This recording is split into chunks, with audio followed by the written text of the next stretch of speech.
اور آپ کو یہ سبق دے رہا ہے کہ میں نے اور آپ نے تقوی کی راہ کو اختیار کرنا ہے، اللہ کے خوف کو اختیار کرنا ہے، اور اللہ کے خوف کو دل میں جگہ دینے کے لیے جو مجرب طریقے ہیں ان میں سے بعض طریقے آپ کے سامنے رکھ رہے ہیں۔ رسول اللہ صلی اللہ علیہ وسلم کی حیات طیبہ کا اگر آپ جائزہ لیں تو آپ نے صحابہ کی جو ٹریننگ اور تربیت دنیا کے حوالے سے کی ہے، محدثین نے اس کے اوپر الگ چیپٹرز اور الگ ابواب بندی کی ہے۔ آپ میں سے کوئی شخص بھی چاہتا ہے کہ اس کے دل میں اللہ کا خوف آ جائے، تزکیہ نفس ہو جائے، تو ان کو کتاب زہد اور تزکیے کے جو ابواب احادیث کی کتب میں ہیں وہ پڑھنے چاہیے۔ اللہ رب العزت نے ویسے تو کلام حمید میں جنرلی طور کے اوپر آپ کو اور مجھے مخاطب کر کے بہت سی باتیں کہی ہیں، اور اللہ تعالیٰ بغیر قسم کے بھی کوئی بات کہے تو اس کی ایک اہمیت ہے۔ وَمَنْ أَصْدَقُ مِنَ اللَّهِ قِيلًا وَمَنْ أَصْدَقُ مِنَ اللَّهِ حَدِيثًا۔ اللہ سے بات سچی کس کی ہو سکتی ہے؟ لیکن اللہ تعالیٰ نے ایک جگہ پہ قرآن پاک میں عجیب انداز اپنایا، 11 قسمیں کٹھی کھائی ہیں، 11 قسمیں۔ والشمس وضحاها والقمر اذا تلاها والنهار اذا جلاها والليل اذا يغشاها والسماء وما بناها والارض وما طحاها ونفس وما سواها فالهمها فجورها وتقواها۔ آگے اللہ نے 11 قسمیں کھانے کے بعد کیا کہا ہے؟ قد افلح من، پاک ہو گیا، کامیاب وہ ہو گیا جس نے اپنے نفس کو پاک کر لیا، جس نے اپنے نفس کا تزکیہ کر لیا، جس نے اپنے نفس کو برائیوں سے، گناہوں کی آلودگیوں سے بچا لیا، کامیاب صرف وہ ہو گیا۔ اور وہ بچانا کیسے ہے؟ میں نے اور آپ نے، محدثین نے بعض ابواب عجیب لکھے ہیں کہ رسول اللہ کے صحابہ کے اوپر اور رسول اللہ کے اوپر چند باتیں امت سے بھی زیادہ فرض تھی۔ ہاں فرق تھا، جی ہاں۔ حضرت حباب خود اپنے بارے میں کہتے ہیں، حباب بن ارتھ، کہ اگر موت کی خواہش کرنا گناہ نہ ہوتا تو میں آج اپنے لیے موت کو طلب کرتا۔ رسول اللہ کے دور میں ہم نے زندگی گزاری، ہمارے پاس کچھ مال نہیں تھا، اور آج مال و دولت کی کثرت اتنی زیادہ ہو چکی ہے، اتنی زیادہ ہو چکی ہے مال و دولت کی کثرت کہ مجھے خباب کہہ رہے ہیں مجھے مٹی کے اوپر مال لگانے کے علاوہ کوئی جگہ نہیں مل رہی۔ کیا مطلب؟ اس کا مفہوم آپ میں سے کوئی بتا سکتا ہے؟ بیٹا بیٹھ جائیں، بیٹھ جائیں، بیٹھ جائیں۔ کیا آپ اس کا مفہوم کوئی بتا سکتے ہیں؟ اس کا مطلب یہ ہے کہ میرے پاس پیسہ اتنا وافر ہو گیا ہے کہ میں گھر کی تعمیر کے اوپر، مٹی کے اوپر لگا رہا ہوں، اینٹوں کے اوپر۔ اور اسی لیے محدثین نے کہا تھا کہ صحابہ کے دور میں صحابہ کو رسول اللہ نے جو ٹریننگ اور تربیت دی ہے اس سے یہ اندازہ ہوتا تھا کہ صحابہ کے اوپر کچھ احکامات زیادہ سخت ہیں۔ کیسے؟ مثلا اس کی مثالیں ہیں متعدد، محدثین نے ویسے یہ باتیں نہیں کی، ہیں ساری امت کے لیے، لیکن ان کے اوپر رسول اللہ صلی اللہ علیہ وسلم نے، ابو ہاشم کا واقعہ دیکھ لیجیے، حضرت معاویہ ان کے پاس آئے ہیں تیمارداری کرنے کے لیے، وہ رو رہے ہیں۔ حضرت معاویہ نے کہا آپ روتے ہیں، رسول اللہ کے صحابی ہیں، عمر کا اچھا حصہ گزر چکا، اللہ کے پاس جانے والے ہیں، صحابی رسول ہے، ٹینشن کیا ہے؟ مراد یہ دل جوئی کر رہے ہیں۔ کہا مجھ سے رسول اللہ صلی اللہ علیہ وسلم نے وعدہ لیا تھا، مال و دولت کی فراوانی آنے والی ہے، امت کے اوپر مال و دولت کی فراوانی آنے والی تھی۔ رسول اللہ نے پہلے ہی کہہ دیا تھا روم اور ایران اور فارس اور یہ سارے ملک فتح ہو کے آئیں گے، تو رسول اللہ نے مجھے کہا تھا ایک سواری جہاد فی سبیل اللہ کے لیے لے لیں اور ایک خادم لے لینا۔ ابو الہاشم خود بیان کر رہے ہیں آخری وقت میں، لیکن جب مال و دولت کی کثرت آئی تو میں نے اس سے کچھ زیادہ لے لیا، اس بات کے اوپر پچھتا رہے ہیں۔ کیا زیادہ لینا جائز نہیں ہے؟ آج اور میں اور آپ تو ہر وقت کہتے ہیں جی زیادہ کمائی، یہ جو صحابہ ہیں، صحیح حدیث سے یہ بات پتہ چلتی ہے۔ ایک دفعہ رسول اللہ اپنے گھر سے باہر نکلے تو ایک صحابی کا، انصاری صحابی کا گنبد دیکھا، گنبد گھر کے اوپر بنا ہوا بڑا ڈیکوریٹڈ۔ رسول اللہ نے پوچھا کس کا؟ کہا فلاں انصاری کا۔ رسول اللہ نے یہ بات اپنے ذہن میں رکھ لی۔ اب حقیقت میں گھر بنانا جائز ہے کہ نہیں؟ جائز ہے نا، لیکن صحابہ کی تربیت یہ تھی کہ نسلوں تک منتقل ہو جائے۔ انصاری آئے، رسول اللہ نے اس طرح ان کی طرف توجہ نہ کی، انصاری صحابی کو ایک منٹ میں پتہ لگ گیا آج رسول اللہ کا رویہ فرق ہے۔ جس طرح انسان ہر روز کسی سے ملے اور کسی دن اس طرح نہ ملے، پتہ لگ جاتا ہے۔ انصاری صحابی کے دل کو چوٹ لگی تو بعد میں صحابہ سے پوچھا کچھ بات ہوئی تھی؟ کہا ہاں رسول اللہ نکلے تھے، انہوں نے پوچھا تھا یہ گنبد کس نے بنایا اپنے گھر کے اوپر، تو ایسا گھر کس نے بنایا، تو ہم نے آپ کا نام لیا تھا۔ انصاری صحابی کو پتہ چل گیا، انہوں نے اپنا گھر گرا دیا۔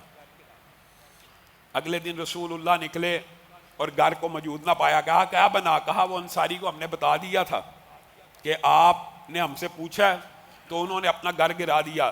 تو رسول اللہ صلی اللہ علیہ وسلم نے اس وقت اپنے صحابہ کو مخاطب ہو کے یہ بات کہی تھی، ہر وہ گھر اس کے مالک کے لیے وبال بنے گا۔ اس حدیث کو آپ نے سمجھنا ہے، ہر وہ گھر اس کے مالک کے لیے وبال بنے گا جو اس کی ضرورت سے زیادہ ہو۔ اس حدیث کا کیا مطلب ہے؟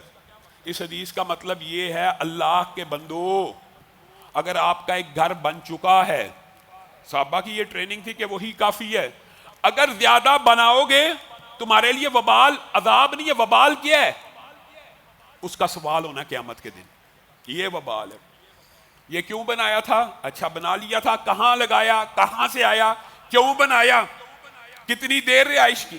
مسئلہ یہ ہے کہ سوال تو ہونا ہے نا، اور سوال ہونے کی سب سے بڑی دلیل خود رسول اللہ کی زندگی کے اندر موجود ہے۔ رسول اللہ بھوک سے، ابو بکر آئے بھوک سے، عمر آئے، لمبی حدیث ہے مختصر رکھتا ہوں آپ کو ذہن میں آ جائے گی، بھوک سے، تینوں کا چہرہ رسول اللہ صلی اللہ علیہ وسلم نے، حضرت ابو بکر حضرت عمر کا چہرہ بھی بھانپ لیا، تینوں نے بھانپ لیا۔ حضرت عمر سے پوچھ بھی لیا کیا کس کا، حضرت ابو بکر سے پوچھا، انہوں نے شرم سے کہا آپ کی زیارت کے لیے آئے۔ حضرت عمر سے پوچھا تو انہوں نے بتا دیا بھوک لگی ہے، کوئی کھانا پینا موجود نہیں ہے۔ رسول اللہ صلی اللہ علیہ وسلم نے دونوں کو پکڑا، ابو الحیثم انصاری کی طرف چل پڑے، ان کے باغ سے خوشے اترے کھجور کے چند۔ رسول اللہ صلی اللہ علیہ وسلم نے ان کی میزبانی کو دیکھتے ہوئے جب وہ تیزی سے اپنے بکریوں کی طرف بڑھے تو ان کو کہا دودھ والی نہ لینا، یعنی اگر کوئی ذبح کرنے کا ارادہ ہے تو بچہ یا کم عمر کا یا جیسا جانور جو حاملہ نہ ہو، دودھ نہ دیتا ہو، تیرے کام کا حرج نہ ہو، وہ بکری کا بچہ بھون کے لے آئے۔ رسول اللہ صلی اللہ علیہ وسلم کے سامنے سادگی سے بنا ہوا بکری کا ایک بچہ، اس کے گوشت کا ایک سالن بنا ہوا ہے اور ایک بھونا ہوا، یعنی ایک سمجھ لیجیے کباب ہے اور ایک سالن ہے، بس چند کھجوریں ہیں، یہ تین چیزیں۔ رسول اللہ صلی اللہ علیہ وسلم ان کو کھا رہے ہیں، ابو بکر کھا رہے ہیں اور عمر کھا رہے ہیں۔ کبھی آپ کی یہ کیفیت ہوئی ہے کہ کھانا کھاتے ہوئے آپ کی آنکھوں سے آنسو آ جائیں؟ اور رسول اللہ یہ آیت پڑھے ہیں ثم لتسألن یومئذ عن النعیم، ابو بکر و عمر اور پوری امت کو یہ نصیحت ہے، یہ وہ نعمتیں ہیں جن کے بارے میں سوال ہونا ہے، یہ وہ وبال ہے۔ اسی لیے رسول اللہ صلی اللہ علیہ وسلم نے فرمایا تھا صحابہ کے بارے میں، رسول اللہ صلی اللہ علیہ وسلم کا انداز تربیت کا اور ہے، امت کے لیے آسانیاں ہیں، لیکن اس کا مطلب یہ نہیں ہے کہ اگر امت کا کوئی شخص گھر بنا لے گا اس سے سوال نہیں ہونا، سوال ضرور ہونا ہے۔ اسی لیے غریبوں نے 500 برس پہلے جنت میں کیوں چلے جانا؟ ایک بندے کے پاس مال ہی نہیں، پوری زندگی مال ہی نہیں، اس سے کیا حساب کتاب ہونا ہے؟ حساب کتاب تو اسی سے ہونا ہے جس نے دولت کے سرمائے اور دولت کے انبار اکٹھے کیے ہوئے ہیں، اسی سے سوال ہونا نا۔ اچھا فلاں دن اتنے بجے یہ جو ملازم کو تنخواہ دی تھی یہ کہاں سے آیا تھا، یہ پوری اجرت دی، یہ تو نے اس کا حق پورا ادا کیا، یہ جو مال خریدا تھا اس میں حرام حلال کا کوئی اندیشہ نہیں تھا، وہ جو بارگیننگ، ایک بندے کے اوپر بتائیے ایک ایک دن کے کاروبار کا جب حساب اللہ آڈٹ لے گا کتنا وبال ہے۔ انسان گھبرائے گا بھی، رب کے سامنے کھڑا ہونا آسان ہے، رب کو حساب کتاب دینا آسان ہے؟ آج کل کے منشی ہوں، عام آپ کے باسز ہوں، ان کو آپ حساب دیں اور وہ تھوڑی سی سختی کریں بندہ لرز جاتا ہے، یہ ہے وبال۔ ہاں اگر آپ کرسٹل کلیئر ہے، آپ بناتے جائیں، اگر آپ نے آپ کے اوپر اعتماد ہے، یقین ہے، لیکن ہے وبال۔ اسی لیے رسول اللہ نے کہا جو غریب بندہ ان 500 سال پہلے جنت میں امیروں سے جا رہے ہوں گے۔ آج کے دن 70 روپے مثال دے رہا ہوں کمائی ہے، 80 روپے جی خرچہ ہو گیا، یہ حساب دینے میں کتنی آسانی، سارے دنوں کا حساب بڑی تیزی سے دیا جا رہا ہے، اور وہ بندہ جو مالدار ہے اس کے لیے بہرحال وبال ہے۔ اسی لیے رسول اللہ نے ایک صحابی فوت ہوئے، انہوں نے 1 دینار چھوڑا، ایک صحابی فوت ہوئے انہوں نے 2 دینار چھوڑے، دینار، 1 دینار، 2 دینار، 1 دینار۔ رسول اللہ صلی اللہ علیہ وسلم نے امت کو سمجھاتے ہوئے کہا یہ 1 دینار ایک داغ ہے، اس کا مراد عذاب نہیں ہے، اور یہ 2 دینار 2 داغ ہیں۔ حضرت عبداللہ بن عمر بن العاص کے پاس ایک صحابی آئے اور اپنی قدر و منزلت، مہاجرین کا آپ کو پتا انداز فرق تھا، کیا ہم قرآن کی آیت کے مطابق مہاجر نہیں ہیں؟ ہم فقراء، ہم فقیر مہاجروں میں سے ہیں جن کی فضیلتیں، شان، مرتبے قرآن میں اور احادیث میں بیان ہوئے ہیں۔ حضرت عبداللہ بن عمر بن العاص ان کی باتیں سن رہے ہیں اور ان سے ایک سوال کرتے ہیں، آپ کی بیوی ہے؟ جی ہاں ہے۔ آپ کے پاس سر چھپانے کو ایک گھر ہے یا کمرہ ہے؟ کہا جی ہاں۔ کہا آپ فقیر نہیں ہیں، آپ اغنیاء میں شامل ہیں۔ ایک بیوی اور ایک کمرہ اگر آپ کے پاس موجود ہے، صحابہ کی ٹریننگ یہ ہے، رسول اللہ صحابہ سے یہ دنیا داری کے حوالے سے چاہتے ہیں، ایک کمرہ اور ایک بیوی موجود ہے، جی ہاں، آپ فقیر نہیں ہیں، آپ اغنیاء میں سے ہیں۔ وہ کہنے لگا اگر اس طرح بندہ غنی ہوتا ہے تو میرے پاس تو ایک خادم بھی ہے۔ تو عبداللہ بن عمر بن العاص نے کہا اللہ کی قسم پھر تم بادشاہوں میں سے ہو، کیا بات کرتے ہو؟ تم نے رسول اللہ کا دور نہیں دیکھا، تمہیں رسول اللہ کی زندگی کا نہیں پتا۔ رسول اللہ کی زندگی میں حقیقت میں سچے واقعات ہیں، تمہیں کیا پتا رسول اللہ نے کیسی زندگی گزاری ہے اور رسول اللہ کے صحابہ نے کیسی زندگی گزاری ہے۔ رسول اللہ کے پاس ایک مرتبہ ایک مہمان آیا، رسول اللہ نے گھر پیغام بھیجا کہ اس کے لیے کچھ لاؤ، پانی کا گلاس آیا۔ دوسرے گھر میں پیغام بھیجا، پانی کا گلاس آیا۔ تیسرے گھر میں پیغام بھیجا، پانی کا گلاس آیا۔ رسول اللہ کے 7 اور 9 گھروں میں پیغام گیا مہمان کے لیے کچھ لاؤ، 7 اور 9 گھروں سے پانی کا گلاس آ رہا ہے۔ یہ رسول اللہ کا گھرانہ ہے۔ صحابہ بھوک کی شدت سے تڑپ اٹھتے تھے اور آ کے اللہ کے رسول کو ایک دن دکھانے لگے اپنی بھوک کی شدت۔ قمیض اٹھا لی ایک صحابی نے، یہ دیکھیں اللہ کے رسول بھوک اتنی ہے ایک پتھر بندھا ہوا ہے۔ رسول اللہ نے زندگی اللہ کی قسم ایسے نہیں گزاری جیسے آج کل کے علماء، دین کے طلباء، کہنے والا اور آپ سب سننے والوں نے گزاری ہے۔ رسول اللہ نے اسی وقت اپنی قمیض کو اٹھایا کہ کہیں میرے صحابی کو اللہ کے بارے میں کوئی ایسا تصور نہ پیدا ہو جائے، اللہ کے بارے میں کوئی اشکال پیدا نہ ہو جائے، اللہ کے اوپر بے توکلی نہ ہو جائے۔ فوراً یہ قائد کا کردار، اپنی قمیض کو اٹھایا۔ صحابی بیان کرتے ہیں صحابہ شرمندہ ہو گئے، صحابہ نے ایک ایک پتھر باندھا ہوا تھا، رسول اللہ نے پیٹ کے اوپر 2 پتھر باندھے ہوئے تھے۔ 2 ایک پتھر سے کیا ہوتا ہے جب میدے کے اوپر باندھا جاتا، عرب کا یہ کلچر تھا، وہ پتھر جب میدے کے اوپر باندھتے تھے تو میدا باہر کی فیلنگ اندر محسوس کرتے ہوئے انسان کے برین کو یہ آرڈر کرتا تھا پیٹ بھرا ہوا ہے، بھوک نہیں تھی لگتی، وہ اندر سے جو چیزیں اٹھتی ہیں وہ نہیں تھی اٹھتی۔ رسول اللہ کو دیکھا تو رسول اللہ نے بھوک کی شدت سے 2 باندھے ہوئے ہیں، ایک نہیں باندھا ہوا۔ یہ قائد ہے، یہ لیڈر ہے۔ اور پھر جب صحابہ کی بھوک دیکھی تو اللہ کی طرف متوجہ کرنے کے لیے کہہ رہے ہیں اللہم لا عیش الا عیش الآخرہ فاغفر للانصار والمہاجرہ۔ صحابہ کی حوصلہ افزائی بھی کر رہے ہیں، اصل زندگی تو آخرت کی زندگی ہے میرے صحابہ، اللہ تمہاری مغفرت کرے، اصل تو کامیابی آخرت ہی کی کامیابی ہے۔ اسی لیے رسول اللہ صلی اللہ علیہ وسلم نے فرمایا جو دنیا کے پیچھے بھاگتا ہے وہ اپنی آخرت کا کچھ حصہ خراب کر لیتا ہے۔ ان باتوں سے ڈرنا چاہیے۔ اور اللہ تعالیٰ نے ایسے صحابہ بھی پیدا کیے جو دنیا کے پیچھے بھی گئے ہیں تو انہوں نے اپنی آخرت کو خراب نہیں کیا۔ عبد الرحمن ابن عوف کا جب 700 اونٹوں کا قافلہ مدینہ میں داخل ہو رہا ہے، پورا مدینہ کانپ رہا ہے، تو امی عائشہ نے کہا آپ کے بارے میں نے رسول اللہ سے خوشخبری سنی، آپ جنت میں داخل ہوں گے۔ عبد الرحمن ابن عوف نے جو قافلہ تجارت کے لیے اور محنت اور مزدوری کی کمائی سے تجارت کی غرض سے منگوایا تھا، امی عائشہ کے منہ سے جنت کی بشارت سنی، 700 اونٹ بما سامان کے اللہ کی راہ میں خرچ کر دیے۔ بتائیے رسول اللہ صلی اللہ علیہ وسلم صحابہ کو یہ ٹریننگ اور تربیت دے رہی ہے۔ یہ جو حدیث ہے نا کہ جو دنیا کے پیچھے بھاگے گا وہ اپنی آخرت کا حصہ خراب کرے گا، یہ صحیح باتیں ہیں۔ یہ چاہے انسان جس طرح مرضی آئیں بائیں شائیں کرتا رہے، یہ باتیں سچ ہیں، یہ رسول اللہ کا قول ہے، یہ حدیث ہے، یہ وحی ہے۔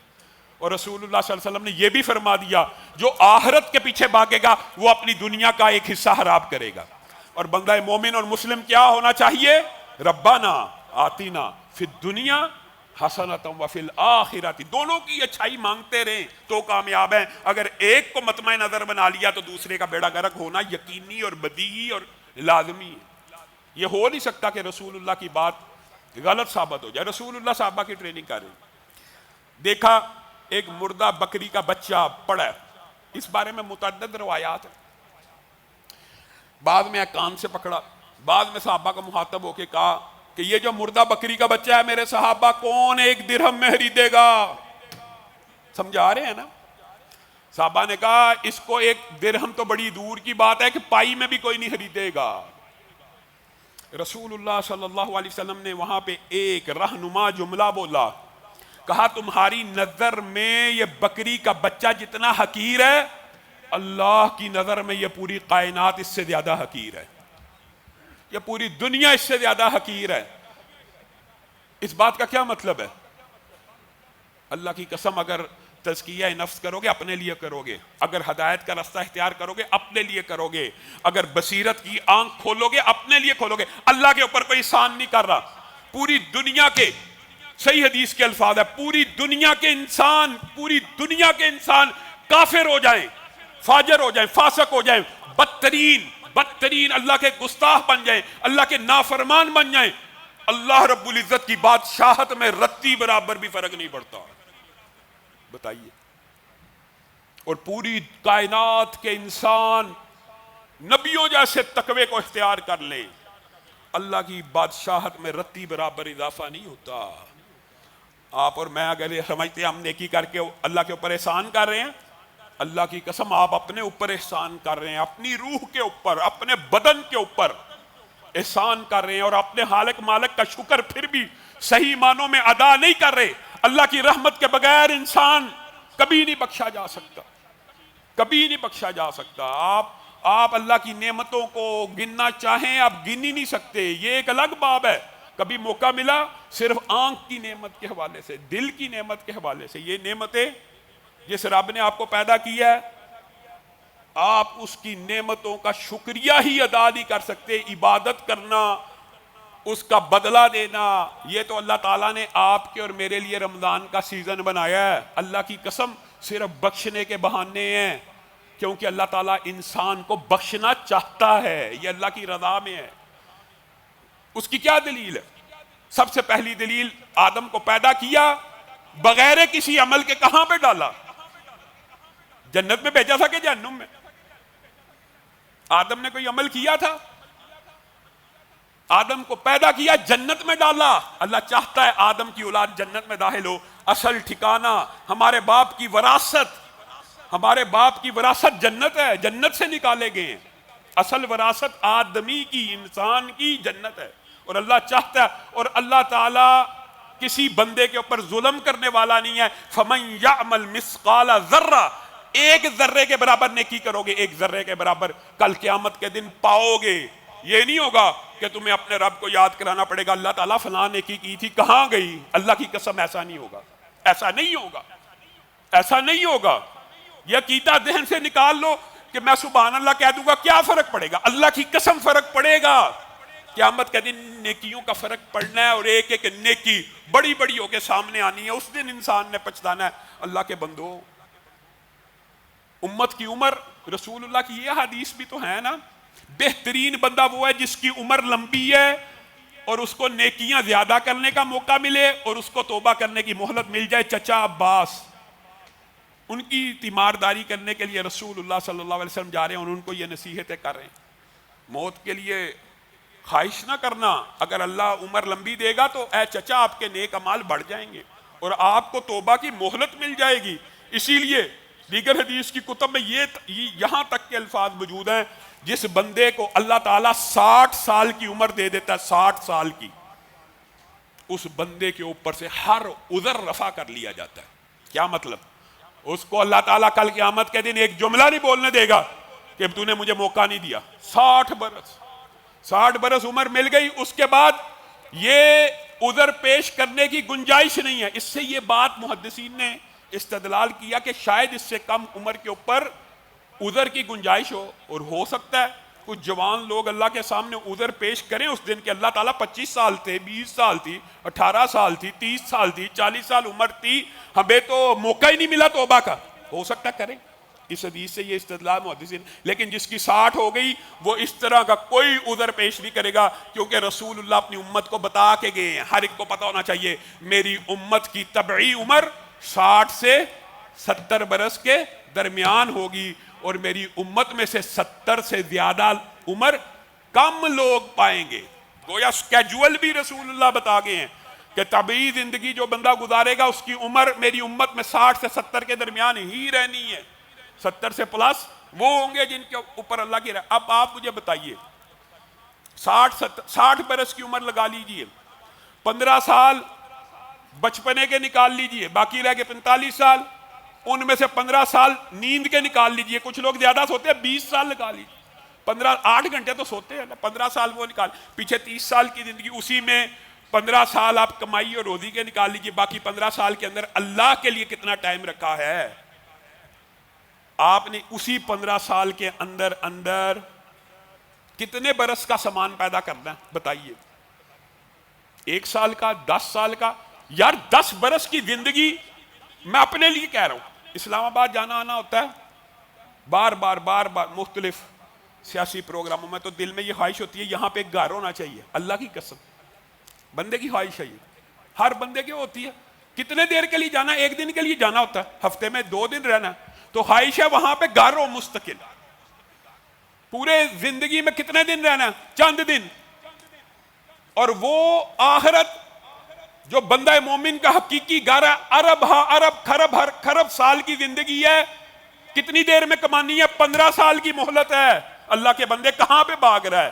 اللہ کے لیے وقت کی قدر کریں. وقت بہت تھوڑا, وقت ہاتھ سے پھسل رہا ہے, عمر گزر رہی ہے جس طرح برف پگھل رہی ہوتی ہے. اللہ کی قسم ہر روز ہاتھ سے عمر نکلتی جا رہی ہے.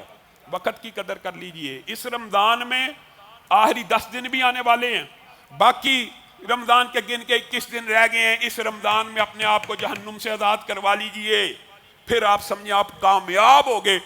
پوری دنیا جو مرضی آپ کو کہے, اگر آپ جنت میں چلے گئے اللہ کی قسم آپ کامیاب ہیں. اور اگر پوری دنیا کی نعمتیں آپ کے پاؤں کے نیچے ہیں, خدا نہ خواستہ کہنے والا اور سننے والوں میں سے کوئی ایک بھی جہنم میں چلا گیا, ناکام ہے, وہ ناکام ہے. وہ چاہے دنیا میں جو مرضی کما لے. اللہ رب العزت جو کہا گیا, جو سنا گیا, اس کو سمجھنے کی توفیق عنایت فرمائے. سبحان ربک رب العزت عما یصفون وسلام علی المرسلین والحمد للہ رب العالمین.